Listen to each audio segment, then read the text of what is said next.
오늘도 이렇게 나오셔서 예배하시는 우리 성도님들 한 분 한 분에게 우리 삼위 하나님의 크신 은혜가 함께 이기를 간절히 소망합니다. 네, 우리 먼저 신학적 주제를 한번 볼까요? 우리 한 목소리를 함께 읽었으면 좋겠습니다. 함께 읽겠습니다.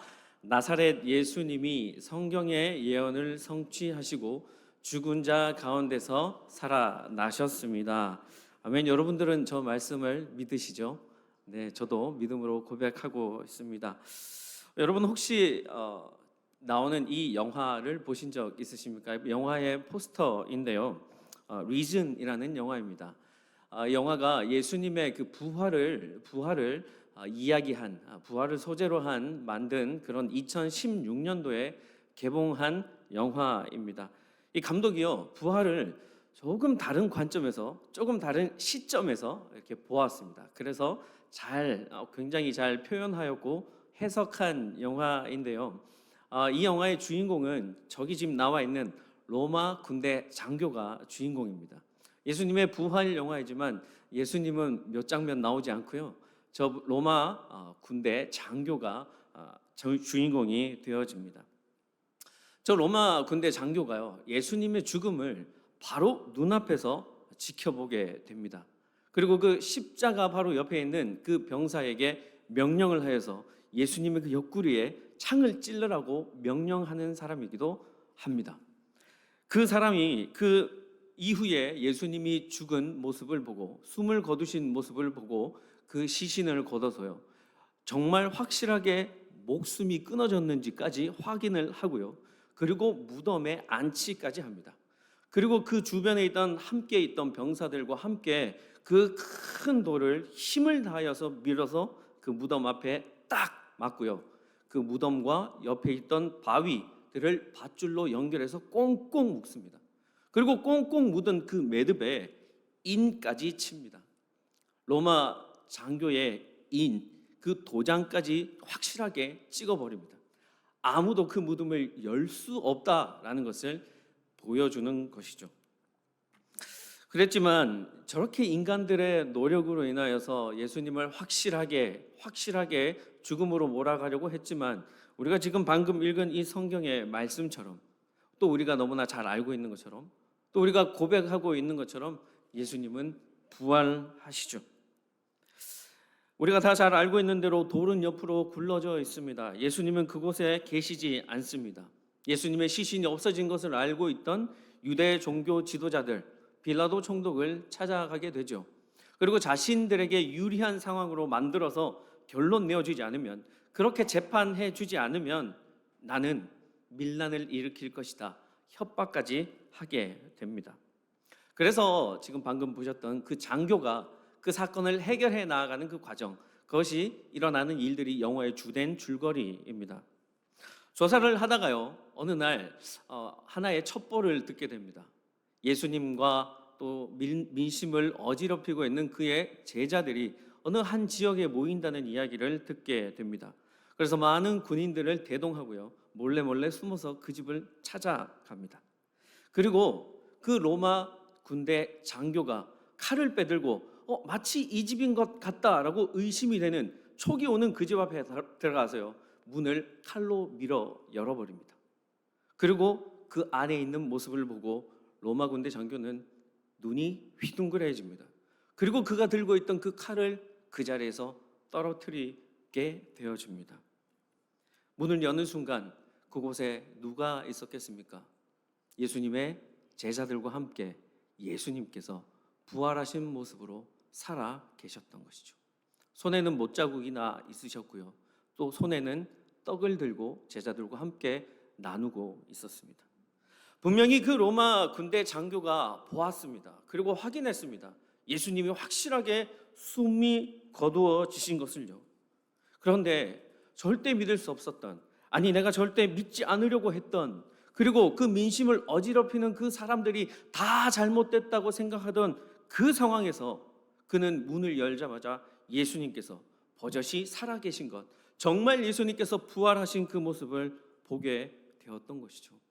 그 안에 있었던 예수님께서 그 로마 군대 장교를 어떤 눈으로 보았을까요? 사랑스러운 눈으로, 인자한 눈으로. 그렇지만 그 눈빛 속에는 네가 아직도 나를 믿지 못하느냐라는 눈빛으로 보고 계셨던 것이죠.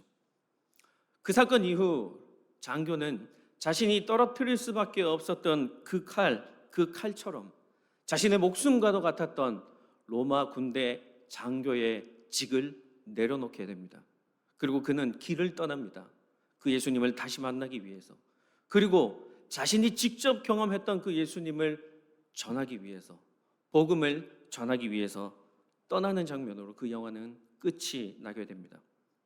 사랑하는 여러분, 여러분이라면 이 상황에 마주친다면, 맞닥뜨린다면 여러분들은 어떻게 하시겠습니까? 우리 오늘 교재에 있는 우리 슬라이드에도 준비되어져 있는데요. 66페이지입니다. 65페이지입니다. 맨 위에 있는 그 질문 밑에 있는 우리 글을 함께 한번 읽어보겠습니다. 함께 읽겠습니다. 예수님의 부활에 관한 놀라운 신비를 생각해 보십시오. 몇몇 여인들이 부활의 아침에 예수님의 무덤을 찾아갔습니다. 그런데 한 천사가 나타나서 여인들에게 예수님의 빈 무덤을 보라고 했습니다. 이후 여인들은 예수님을 만났고 부활하신 예수님께 경배했습니다. 그리고 여인들은 자신들이 보고 경험한 것을 예수님의 제자들에게 알리기 위해 달려갔습니다. 우리 역시 믿음의 눈으로 빈 무덤을 볼 줄 알아야 합니다. 부활하신 주님을 경배하며 예수님이 우리를 위해 하신 모든 일을 세상에 전해야 합니다. 자, 그래서 그 밑에 바로 나와 있는 1번, 우리 핵심 포인트 1번을 한번 보시겠는데요. 와서 빈 무덤을 보라라고 되어져 있습니다. 와서 빈 무덤을 보라. 거기에 나와 있는 마태복음 28장 1절에서부터 6절까지의 말씀이 나와 있는데요. 우리 6절 말씀만 우리 슬라이드를 보시면서 함께 읽어보겠습니다. 그가 여기 계시지 않고 그가 말씀하시던 대로 살아나셨느니라. 와서 그가 누우셨던 곳을 보라. 여기에서 지금 보라라고 제가 이렇게 좀 노란색 글씨로 좀 다른 색깔로 표시해 두었는데요. 보라, 헬라어 단어입니다. 헬라어로 에이돈이라고 하는데요.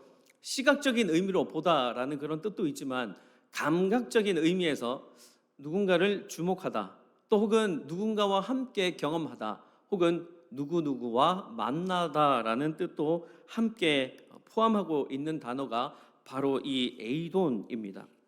이 에이돈, 그러니까 여기에서 말하는 천사들이 와서 보라라는 말은 우리가 단순히 그냥 눈으로 보라라는 그것만을 의미하는 것이 아니었습니다.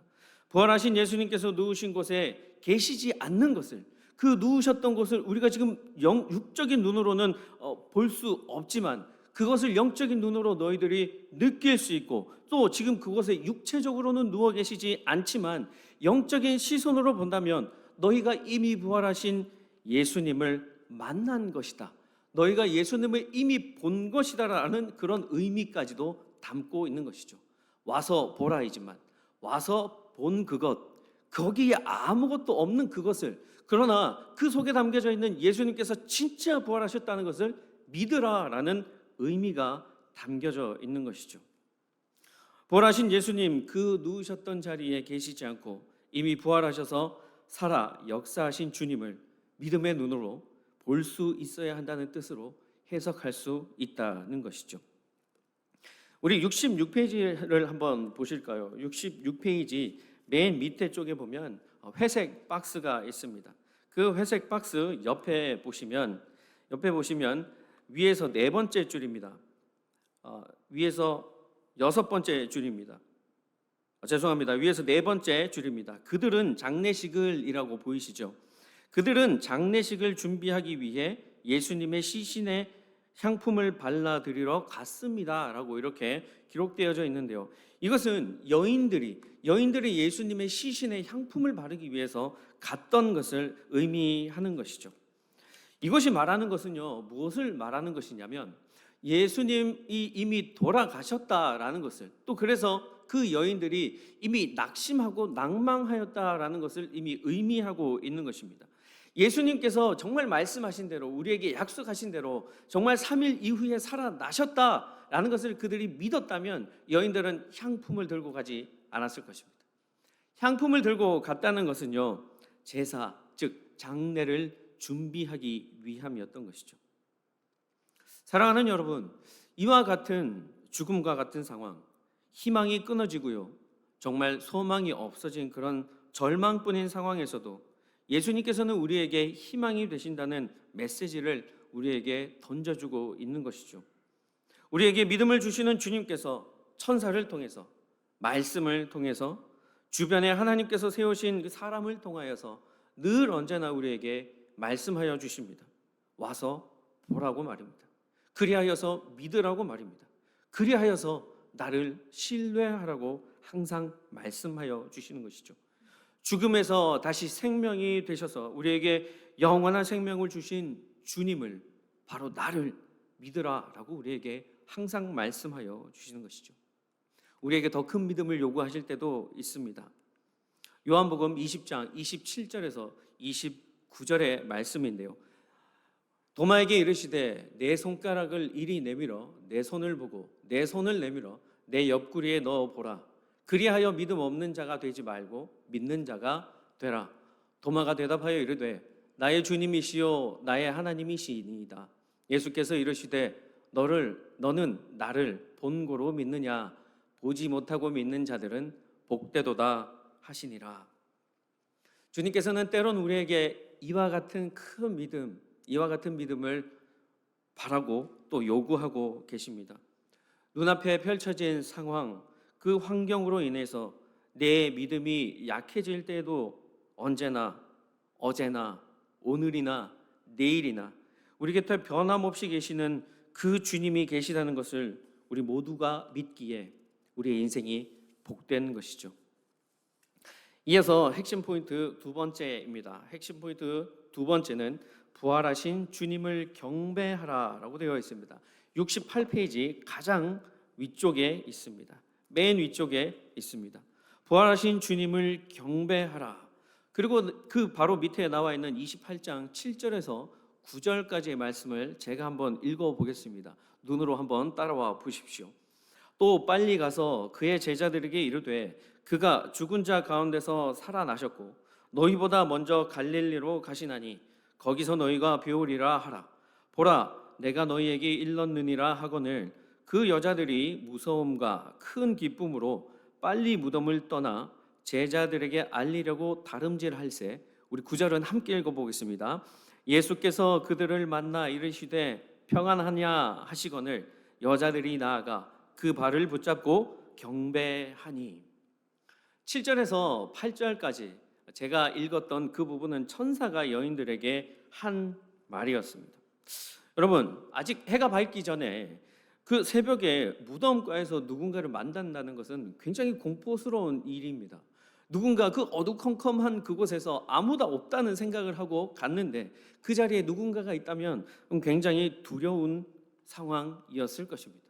더군다나 예상치 못한 상황이 눈앞에 펼쳐져 있지 않았습니까? 무덤이 굴러져 있었고 예수님은 그곳에 계시지 않았던 것이죠. 그런 상황 가운데서 천사들이 그 여인들에게 그가 죽은 자 가운데서 살아나셨다라는 그 기쁨의 소식을 전해주는 것이죠. 또한 주님께서 하신 말씀, 내가 갈릴리로 먼저 갈 것이니 너희들도 갈릴리로 오라라는 말도 전해줍니다. 여러분 생각해 보십시오. 이게 정말 기쁜 상황이면 분명합니다. 그런데 지금 내 눈앞에 펼쳐진 상황을 내가 어떻게 믿을 수 있을까요? 그래서 이제 이 여인들은요, 허둥지둥 달려가기 시작합니다. 예수님께서 그 누우셨던 곳에서 보이지 않으셨고 계시지 않았다는 사실, 그리고 천사들이 그 여인들에게 일러주었던 갈릴리로 먼저 가라, 그곳에 나도 갈 것이다 라고 말씀하셨던 그 말씀을 예수님께서는 이제 이 여인들에게, 천사들은 여인들에게 전해줬고요, 이 여인들은 그 제자들에게 알려주기 위하여서 다름질하게 되어집니다. 마태복음 26장 32절에 너희보다 먼저 갈릴리로 가리라, 그 전에 예수님께서 미리 말씀해 주셨던 것을 천사들이 다시 기억을 되살려주게 되는 것이죠. 우리가 읽은 이 마태복음 28장 7절에서 9절까지 읽었는데요, 8절 이 마지막 부분에 보면, 가장 8절 마지막 뒷부분에 보면 다름질할세라고 이렇게 되어져 있습니다. 다름질, 헬라어로 트레코입니다. 트레코. 영어의 출애굽의 어원이 되는 것이죠. 출애굽 뭡니까? 경기장이죠. 경기장을 달리다라는 뜻을 담고 있는 것이 바로 이 출애굽입니다. 그래서 천사들에게 그 기쁜 소식을 들었던, 혹은 좀 아직 여전히 의심이 있었고 믿지 못하는 그 상황을 가운데서, 또 두려운 상황 가운데서, 공포가 있는 그 상황 가운데서 들었던 그 소식을 이제 제자들에게 알려주기 위하여서 저렇게 다름질, 경기장을 달리는 것처럼 전속력을 다하여서 달려가고 있다는 것을 우리에게 말하는 것이죠. 여러분, 육상 선수들이 어떻게 달립니까? 서로 다 1등을 하기 위해서 최선을 다해 달려가고 있지 않습니까? 바로 여인들이 지금 그와 같은 모습으로 달려가고 있다는 것입니까? 왜이죠? 예수님께서 부활하셨기 때문이죠. 그 기쁜 소식을 들었기 때문이죠. 그래서 여전히 조금 의심은 있지만, 아직은 잘 못 믿겠지만, 그래도 그 기쁜 소식을 이제 제자들에게도 알려주어야 되겠다는 그런 마음으로 달려가게 되는 것이죠. 지금 천사가 해준 그 말에 의해서 달려가고 있는 그 여인들에게 바로 예수님께서 나타나십니다. 예수님께서 나타나셔서 이렇게 말씀하시죠. 평안하냐라고 말씀하십니다. 그 모든 공포와 두려움, 조금 남아있었던 그런 의심마저도 다 해소시켜 주시는 그 단 한마디의 말씀, 따뜻한 목소리로 예수님께서 평안하냐라고 말씀하여 주시는 것이죠. 그 목소리를 들었던 그 여인들, 이제 어떻게 행동하게 되어집니까? 그 발을 붙잡고 경배하니. 우리 교재 69페이지 중간 부분을 한번 보시겠습니다. 브라운 색깔 박스 바로 밑에 있는 부분인데요, 제가 한번 읽어보겠습니다. 여인들은 예수님이 부활하셨다는 소식을 전하라는 성스러운 사명을 수행하기 위해 급히 달려가다가 예수님과 마주쳤습니다. 그들은 전력 질주를 하다가 한순간에 멈추어 섰을 것입니다. 위안과 기쁨에 찬 여인들은 예수님의 발 앞에 엎드려 그 발을 붙잡고 경배했습니다. 그들은 예수님과 떨어지고 싶지 않았을 것입니다. 그래서 그들은 믿음의 경배를 드리며 예수님의 발을 단단히 붙잡았습니다. 부활하신 주님을 만나게 되면요, 이렇게 경배할 수밖에 없는 것이죠. 그렇지 않습니까? 그래서 오늘 이 시간에 저와 여러분도 이곳에 나와서 부활하신 주님, 그 주님을 경배하고 있지 않습니까? 부활하신 예수님을 만난 사람이라면, 그래서 주님을 온 마음과 뜻과 정성을 다해 경배하는 사람이라면 우리는 어디에 있어야 할까요? 우리의 위치는 어디에 있어야 할까요? 바로 주님 발 아래에 있어야 하는 것이죠. 여인들이 주님의 발을 붙잡았다 하고 있습니다. 뻣뻣이 선 자세로 그 발을 붙잡기에는 굉장히 힘들죠. 그 자세가 영 어색합니다. 그렇다면 어떻게 해야지 그 발을 붙잡을 수 있을까요? 바로 그 주님 발 앞에 엎드려야만 하는 것이죠. 그렇게 엎드리는 사람이 부활하신 주님을 경배할 수 있는 사람, 부활하신 주님을 만난 사람이 되는 것이죠. 예수님을 믿는다고 하면서 때론 예수님 위에 있으려고 하는 사람들이 있습니다. 그래서는 안 되는 것이죠. 우리는 철저히 예수님을 만난 사람들은 예수님 발 아래에 겸손한 마음으로 있어야 하는 것이죠. 또한 그 부활하신 주님을 만난 사람은 결코 다른 사람, 다른 지체 위에 있을 수 없습니다. 다른 지체 위에 군림하여서는 안 된다라는 뜻이죠. 주님께서는 내 위에 계셔야 합니다. 그리고 사람, 내 앞에 평등하게 있어야 하는 것이죠. 혹은 그 사람, 그 지체를 겸손히 섬기기 위해 우리는 그 사람보다 낮아질 필요도 있죠. 그리고 물질, 명예, 욕심, 그런 것들은 어디에 있어야 할까요? 내 발 아래에 있어야 하는 것이죠. 우리는 주님을 우리 위에 모시고 사람을 내 앞에 평등하게 바라볼 수 있게 되고, 물질과 나의 욕망들은 내 발 아래에 두는 그런 믿음의 사람들이 되어야 하는 것이죠. 여러분들 한번 생각해 보십시오. 돌아가시기 전 제자들의 발을 씻겨 주셨던 주님께서 어떤 자세로 그 제자들의 발을 하나하나 씻어 주셨겠습니까? 요한은 우리에게 이렇게 증거하고 있습니다. 저녁 잡수시던 자리에서 일어나 겉옷을 벗고 수건을 가져다가 허리에 두르시고 이에 대야에 물을 떠서 제자들의 발을 씻으시고 그 두르신 수건으로 닦기를 시작하여라고 기록되어져 있죠. 저녁 잡수시던 자리에서, 저기 에서 헬라어로 에코입니다. 무엇을 하던 중이라는 뜻이죠. 식사하시다가 말고요, 자리에서 일어나셨습니다. 그리고 수고스럽게 겉옷을 벗으시죠. 그리고 수건을 가져가다가 그 허리 위에 두르시고요, 대야에 물까지 직접 떠오십니다. 그리고 제자들의 발을 하나하나 씻어주시고 그 두르신 수건으로 그 제자들의 발을 일일이 하나하나 닦아주셨습니다. 주님께서 그 제자들의 발을 씻어주기 위하여서, 그 발을 닦아주기 위하여서 주님의 자세는 어땠어야 했을까요? 주님께서도 그 자리에 앉지 않으시면, 무릎 꿇지 않으시면 안 되었습니다. 진정한 섬김의 모습이죠. 주님께서도 우리의 발을 닦아주기 위해서 무릎을 친히 꿇으셨습니다. 그런데 주님께서 발을 닦아주시기 위해 무릎 꿇은 그 사람 위에 나의 의가 그 위에 군림하려고 한다는 것은 주님의 그 섬김을, 진정한 섬김을 무가치하게 만드는 것 아니겠습니까? 그래서 부활하신 주님을 경배하는 저와 여러분은 다른 우상이 아닌, 내가 만든 내 속에, 내 마음에 내가 세운 우상이 아닌 오직 우리 예수님 발 앞에 겸손히 엎드려 우리를 구원하신 그 놀라운 사랑에 감사하며, 그리고 그 이름만을 찬양하며 경배하여야 하는 것이죠. 이에 마지막입니다. 세 번째 포인트입니다. 세 번째 핵심 포인트는 70페이지 가장 윗부분에 있습니다. 가서 복음을 전하라 라고 되어 있습니다. 마태복음 28장 10절에서 이렇게 고백하고 있죠. 가서 내 형제들에게 갈릴리로 가라 하라.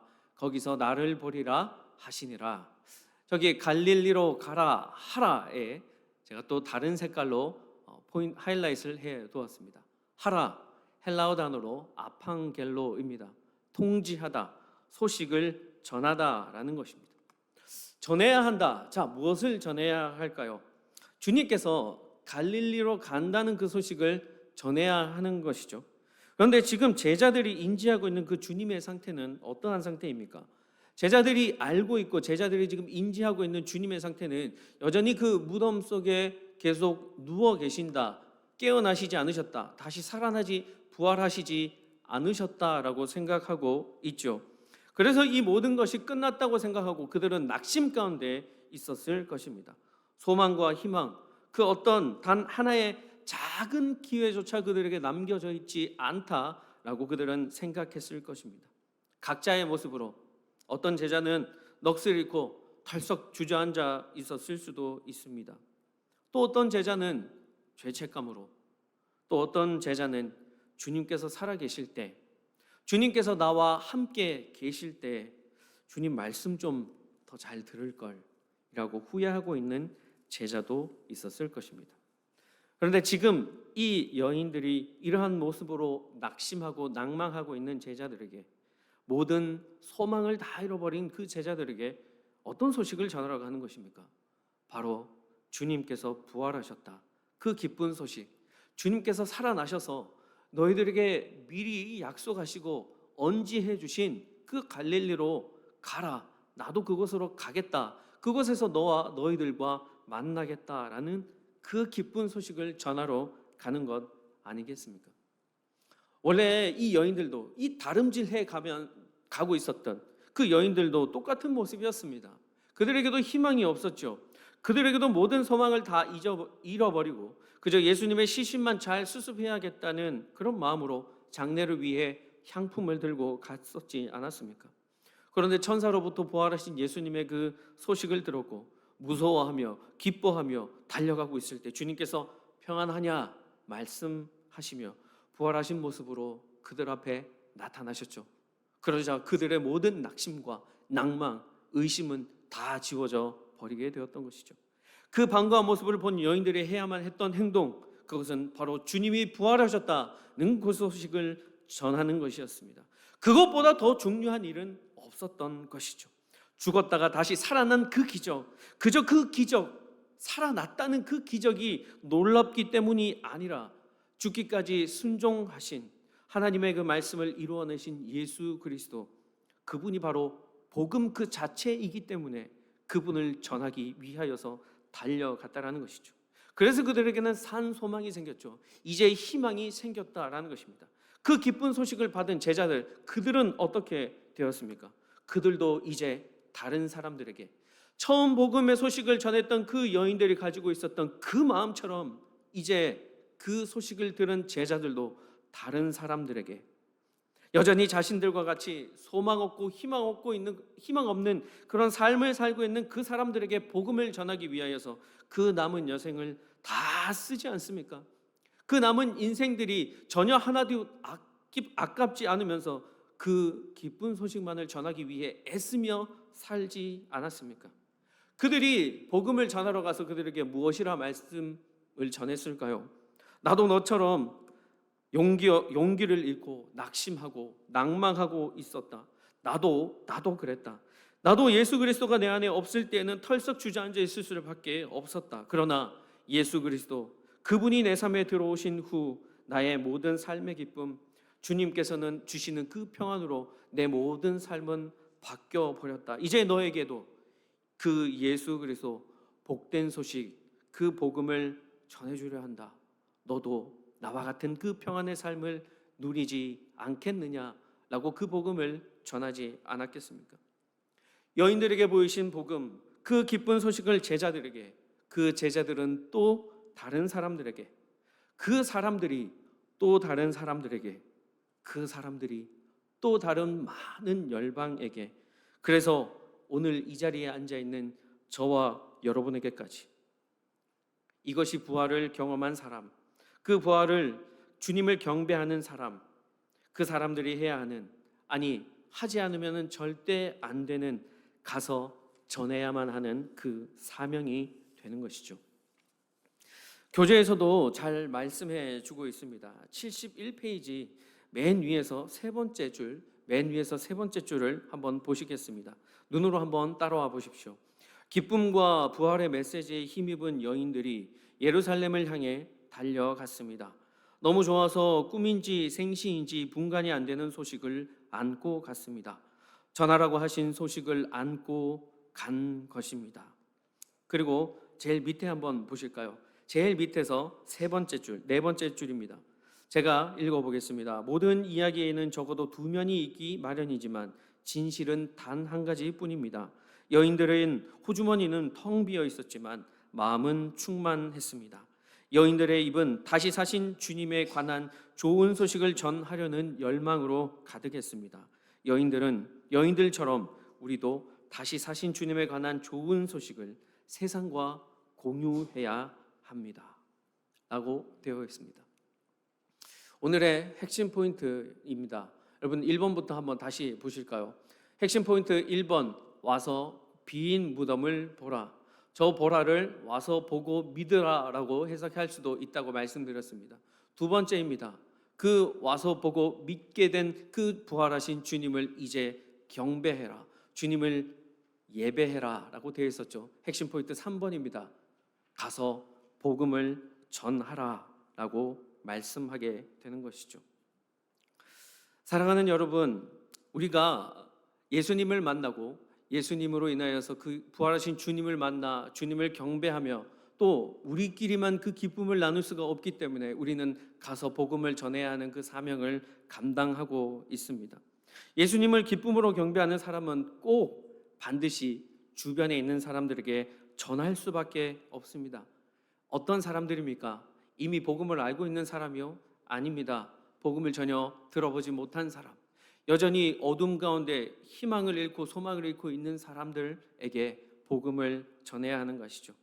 아직 예수님을 만나지 못한 사람들, 예수님을 거부하고 있는 사람들, 그 사람들에게 전해야 하는 것이죠. 여인들처럼 달려가서도 전해야 합니다. 그리고 사도들처럼 전심으로 전해야 하기도 합니다. 오늘 살아가는 저와 여러분은 삶으로 전해야 하는 것이죠. 나의 삶으로 증명해야 하는 것이죠. 삶으로 전하는 것은 어떤 모습을 말씀드리는 것일까요? 이런 모습 아닐까요? 다른 사람들이 나를 봤을 때, 아, 저 사람이 믿는 예수 그리스도, 저 사람이 다니는 교회, 나도 한번 가보고 싶다. 이것이 바로 삶으로 전하는 복음, 그 복음의 진정한 모습이 되는 것이죠. 사랑하는 여러분, 결론으로 이 그리스도와의 연결입니다. 우리 같이 한번 읽어보겠습니다. 부활의 아침에 하나님은 예수님을 죽은 자 가운데서 살리시고 자기 백성에게 오랫동안 약속해 오셨던 새로운 창조를 시작하심으로써 자기 아들의 십자가의 희생의 정당성을 입증하셨습니다. 우리는 믿음으로 그리스도와 연합함으로써 새로운 창조의 일부가 되었으며 그분의 형상 안에서 부활의 약속을 공유합니다. 죄의 저주는 제거되었고 죽음은 패배했으며 우리는 하나님과 함께 영원한 생명을 보장받았습니다. 아멘. 사랑하는 여러분, 이와 같은 하나님의 은혜를 그저 나 혼자만 누리는 것이 아니라 우리 주변에 있는 사람들에게, 많은 이웃들에게 전하는 그 사명감을 가지고 살아가게 되시길 주님의 이름으로 간절히 축원드립니다.